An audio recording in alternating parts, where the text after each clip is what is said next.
வணக்கம். தீபம் தொலைக்காட்சியின் காலை நேர பிரதான செய்திகளுடன் நான் பிரசாந்த். இன்றைய விரிவான செய்திகளுக்கு முன் தலைப்புச் செய்திகள்.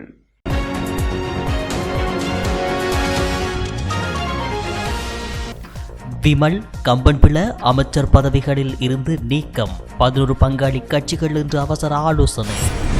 ஜெனீவா அமர்வில் இன்று இலங்கை குறித்து விவாதம், ஐநா மனித உரிமை ஆணையாளருடன் அமைச்சர் பீரிஸ் சந்திப்பு. பயங்கரவாத தடை சட்டத்தை நீக்க கோரி கொழும்பில் ஐநா பணியகம் முன் ஆர்ப்பாட்டம். மின்வெட்டுக்கு எதிராக செம்மணியிலும் மட்டக்களப்பில் மெழுகுவர்த்தி ஏந்தி போராட்டம். கோப்பை கல்வியற் கல்லூரி விரிவுரையாளர் நேற்றிரவு விபத்தில் பலி. விமல் வீரவங்ச, உதய கமன்பில ஆகியோர் அமைச்சர் பதவிகளில் இருந்து நீக்கப்பட்டுள்ள நிலையில் அரசாங்கத்தில் அங்கம் வகிக்கும் 11 பங்காளி கட்சிகள் இன்று கூடி ஆலோசனை நடத்த உள்ளன. நேற்று முன்தினம் ஆளுங்கட்சியின் 11 பங்காளி கட்சிகள் நடத்திய கூட்டத்தில் நிதியமைச்சர் பசல் ராஜபக்சவுக்கு எதிராக விமல் வீரவம்ச, உதய கமன்பில ஆகியோர் கடும் விமர்சனங்களை முன்வைத்திருந்தனர். இதையடுத்து ஜனாதிபதியை சந்தித்த நிதியமைச்சர் பசல் ராஜபக்ச, அமைச்சர்கள் விமல் வீரவம்ச, உதய கமன்பில ஆகியோர் அமைச்சரவை கூட்டத்தில் பங்கேற்றால் தாம் அதில் பங்கேற்கப் போவதில்லை என்று அறிவித்திருந்தார் என்று கூறப்படுகிறது. இதையடுத்து நேற்று மாலை எரிசக்தி அமைச்சர் உதய கமன்பில மற்றும் கைத்தொழில் அமைச்சர் விமல் வீரவம்ச ஆகியோர் அமைச்சர் பதவிகளில் இருந்து ஜனாதிபதியினால் நீக்கப்பட்டுள்ளனர். அரசியலமைப்பின் 47 அத்தியாயத்தில் வழங்கப்பட்டுள்ள அதிகாரத்தை பயன்படுத்தி ஜனாதிபதி கோட்டாபய ராஜபக்ச இவர்களை அமைச்சர் பதவிகளில் இருந்து நீக்கியுள்ளார். அமைச்சரவை கூட்டு பொறுப்பிற்கு முரணாக செயல்பட்டு அரசாங்கத்தை விமர்சித்ததன் காரணமாகவே இந்த நடவடிக்கை எடுக்கப்பட்டதாக கூறப்படுகிறது. இதையடுத்து வலுசக்தி அமைச்சராக காபினி லொக்குகேயும், மின்சக்தி அமைச்சராக பவித்ரா வன்னியாராட்சியும், கைத்தொழில் அமைச்சராக SP திசாநாயக்கவும் ஜனாதிபதி கோட்டாபய ராஜபக்ச முன்னிலையில் நேற்று மாலை சத்திய பிரமாணம் செய்து கொண்டுள்ளனர்.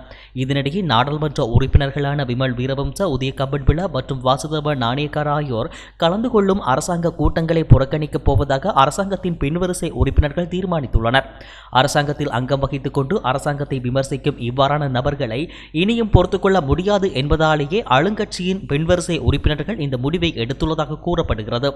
இக்குழுவினர் புதன்கிழமை அரசாங்கத்தை பகிரங்கமாக விமர்சித்திருந்த நிலையில் இவர்கள் தொடர்பாக தீர்மானம் எடுக்குமாறு ஜனாதிபதியிடமும் ஆளுங்கட்சியின் பின்வரிசை உறுப்பினர்கள் வேண்டுகோள் விடுத்துள்ளனர். இந்நிலையில் அரசாங்கத்தில் அங்கம் வகிக்கும் 11 பங்காளி கட்சிகள் இன்று கூடி முக்கியமான முடிவுகளை அறிவிப்பது குறித்து ஆலோசனை நடத்தவுள்ளதாக கூறப்படுகிறது. அமைச்சர் பதவியில் இருந்து நீக்கப்பட்டதற்கு முன்னாள் அமைச்சர் விமல் வீரவங்ச நன்றிகளை தெரிவித்துள்ளார். அமைச்சர் பதவியிலிருந்து நேற்று ஜனாதிபதியினால் பதவி நீக்கம் செய்யப்பட்ட பின்னர் அது தொடர்பாக ஜனாதிபதி செயலகத்தில் இருந்து அவருக்கு கடிதம் அனுப்பி வைக்கப்பட்டிருந்தது. அந்த கடிதத்தை படமெடுத்து தனது சமூக வலைதளங்களில் பதிவிட்டுள்ள தேசிய சுதந்திர முன்னணியின் தலைவரான நன்றி என பதிவிட்டுள்ளார். அதேவேளை எரிசக்தி அமைச்சர் பதவியிலிருந்து நீக்கப்பட்ட உதய கமன்பில பதவி நீக்கம் பயமாகவும் வேதனையாகவும் இருந்தது என்று தெரிவித்துள்ளார். பதவி நீக்கப்பட்ட பின்னர் நேற்றிரவு அவர் எரிசக்தி அமைச்சுக்கு சென்று தனது உடைமைகளை எடுத்துச் சென்றுள்ளார். இதன்போது ஊடகங்களுக்கு கருத்து வெளியிட்ட அவர், காலையில் இருந்த அமைச்சர் பதவி வாழையில் கிடையாது. அமைச்சர் பதவிகள் நிரந்தரம் இல்லை. அதனால் அமைச்சர் பதவிக்காக மனசாட்சியை மறைக்க முடியாது. உண்மையில் பயமாகவும் வேதனையாகவும் இருந்தது. இந்நிலையில் 11 கட்சி தலைவர்கள் இன்று கூடி அடுத்த கட்ட நடவடிக்கை குறித்து முடிவு செய்ய வேண்டும் என தெரிவித்துள்ளார். ஐநா மனித உரிமைகள் பேரவையின் இன்றைய அமர்வில் இலங்கை தொடர்பான ஐநா மனித உரிமைகள் ஆணையாளரின் அறிக்கை குறித்த விவாதம் இடம்பெறவுள்ளது.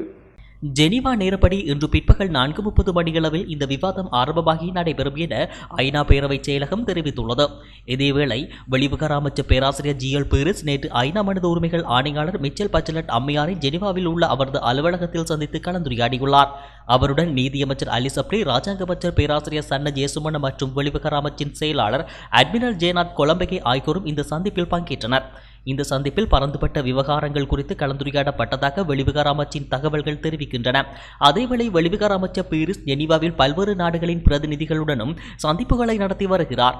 பாகிஸ்தான் மனித உரிமைகள் அமைச்சர், பாலஸ்தீன வெளிவிவகார அமைச்சர், தென்னாப்பிரிக்காவின் சர்வதேச உறவுகள் அமைச்சர் மற்றும் எகிப்து உதவி வெளிவிவகார அமைச்சர் ஆகியோரை அவர் கடந்த செவ்வாய்க்கிழமை சந்தித்து கலந்துரையாடியிருந்தார். பயங்கரவாத தடை சட்டத்தை நீக்க கோரியும் நீதிமன்றங்களில் வழக்கு தொடராமல் சிறைவாசம் அனுபவிப்போரை விடுவிக்க கோரியும் கொழும்பில் நேற்று ஆர்ப்பாட்டம் ஒன்று முன்னெடுக்கப்பட்டுள்ளது. சிறை கைதிகளின் உரிமைகளை பாதுகாக்கும் குழுவினால் கொழும்பிலுள்ள ஐநா பணியகம் முன்பாக இந்த எதிர்ப்பு நடவடிக்கை மேற்கொள்ளப்பட்டது. தமிழ் தேசிய கூட்டமைப்பின் நாடாளுமன்ற உறுப்பினர் MA சுமந்திரன் மற்றும் சிறை கைதிகளின் உரிமைகளை பாதுகாக்கும் குழுவின் உறுப்பினர்கள், சிறைவாசம் அனுபவித்து வருபவர்களின் குடும்ப உறுப்பினர்கள் இந்த ஆர்ப்பாட்டத்தில் கலந்து கொண்டனர். சிறை கைதிகளின் உரிமைகளை பாதுகாக்கவும் நீதிமன்ற நடவடிக்கைகள் ஏதுமின்றி சிறைச்சாலைகளில் அடைத்து வைக்கப்பட்டுள்ளவர்களை விடுவிப்பதற்கு இலங்கை அரசாங்கத்திற்கு அழுத்தம் கொடுக்க கோரும் மனு ஒன்றும் இதன்போது கையளிக்கப்பட்டது. தொடர் மின்வெட்டிற்கு எதிர்ப்பு தெரிவித்து நேற்று இரவு யாழ்ப்பாணத்திலும் மட்டக்களப்பிலும் மெழுகுவர்த்தி மற்றும் டார்ச் லைட் ஏந்தி கொண்டு போராட்டங்கள் நடத்தப்பட்டுள்ளன. நேற்றிரவு 8:30 மணியளவில் யாழ்ப்பாணம் கண்டி பிரதான வீதியில் செம்மணி சந்தியில் நடத்தப்பட்ட போராட்டத்தில் நாடாளுமன்ற உறுப்பினர் ஸ்ரீதரன், வடக்கு மாகாண சபையின் முன்னாள் உறுப்பினர்களான சுகிர்தன் மற்றும் சயந்தன், யாழ் மாநகர முதல்வர் மணிவண்ணன், உள்ளூராட்சி சபைகளின் தவிசாளர்கள், உறுப்பினர்கள், தமிழரசு கட்சியின் ஆதரவாளர்கள், பொதுமக்கள் என பலரும் கலந்து கொண்டிருந்தனர். இந்த போராட்டத்தினால் ஏனையின் வீதியுடனான போக்குவரத்து சிறிது நேரம் தடைப்பட்டது. அதேவேளை மின்வெட்டுக்கு எதிராக மட்டக்களப்பிலும் நேற்றிரவு தீப்பந்த போராட்டம் முன்னெடுக்கப்பட்டது. தமிழ் தேசிய கூட்டமைப்பின் மட்டக்களப்பு மாவட்ட நாடாளுமன்ற உறுப்பினர் இரசானையன் தலைமையில் கொட்டும் மழைக்கு மத்தியில் பெரிய கல்லாறு, கோட்டை கல்லாறு பாலத்தில் இந்த விழிப்புணர்வு போராட்டம் முன்னெடுக்கப்பட்டது. அரசாங்கத்தினால் நாட்டில் பல மணி நேரம் மின்வெட்டு மேற்கொள்ளப்படுகின்ற நிலையில் இதனால் மக்கள் எதிர்கொண்டுள்ள பாதிப்பை வெளிப்படுத்தும் வகையில் இந்த போராட்டம் ஒழுங்குபடுத்தப்பட்டது. யாழ்ப்பாணம் கோப்பாய் பகுதியில் நேற்று இரவு இடம்பெற்ற விபத்தில் கோப்பாய் தேசிய கல்வியியற் கல்லூரி விரிவுரையாளர் உயிரிழந்துள்ளார். கோப்பாய் ராசவீதி கிருஷ்ணன் கோவில் சந்தியில் நேற்றிரவு 7 மணியளவில் இந்த விபத்து இடம்பெற்றுள்ளது. கரவட்டியில் உள்ள தனது வீட்டிலிருந்து கல்வியற் கல்லூரியில் நடைபெறவிருந்த நிகழ்வு ஒன்றில் கலந்து கொள்வதற்காக மோட்டார் சைக்கிளில் சென்று கொண்டிருந்த போது வீதியில் வெளிச்சமின்றி நிறுத்தப்பட்டிருந்த உளவு இயந்திர பெட்டியுடன் மோதி விபத்து ஏற்பட்டதாக தெரிய வருகிறது. இந்த விபத்தில் கரவட்டியைச் சேர்ந்த தேசிய கல்வியற் கல்லூரி மூத்த விரிவுரையாளரான கனகசபை பாஸ்கரன் சம்பவ இடத்திலேயே உயிரிழந்துள்ளார். இன்றும் 7:30 மணித்தியால மின்வெட்டு அமல்படுத்தப்பட உள்ளதாக பொது பயன்பாட்டு ஆணைக்குழு தெரிவித்துள்ளது. மின்சார சபை முன்வைத்த கோரிக்கைக்கு அமைவாக இந்த அனுமதி வழங்கப்பட்டுள்ளதாக பொது பயன்பாட்டு ஆணைக்குழு கூறியுள்ளது. அனைத்து பகுதிகளிலும் காலை 8 மணி முதல் மாலை 6 மணி வரையான காலப்பகுதிக்குள் சுழற்சி முறையில் 5 மணி நேரம் மின்வெட்டு அமுல்படுத்தப்படும். அத்துடன் மாலை 6 மணி முதல் இரவு 11 மணி வரையான காலப்பகுதிக்குள் 2.5 மணி நேரம் மின்வெட்டு அமுல்படுத்தப்பட உள்ளது.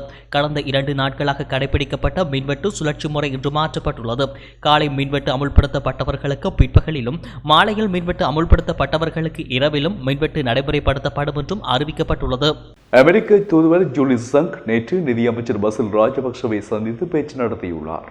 இலங்கையில் தற்போதைய பொருளாதார சவால்கள் மற்றும் அவற்றை தீர்க்க அமெரிக்கா எவ்வாறு ஒத்துழைக்க முடியும் என்பது குறித்து கலந்துரையாடும் நோக்கிலேயே இந்த சந்திப்பு இடம்பெற்றதாக அமெரிக்க தூதுவர் ட்விட்டர் பதிவில் குறிப்பிட்டுள்ளார்.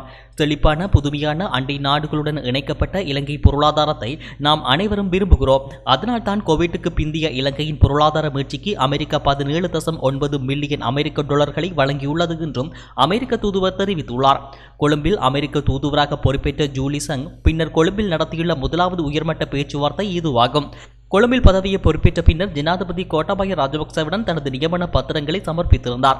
அத்துடன் சிவில் சமூக பிரதிநிதிகளையும் இந்திய, ஜப்பான் உள்ளிட்ட பல நாடுகளின் தூதுவர்களையும் அமெரிக்க தூதுவர் கடந்த சில நாட்களாக சந்தித்து வருகிறார்.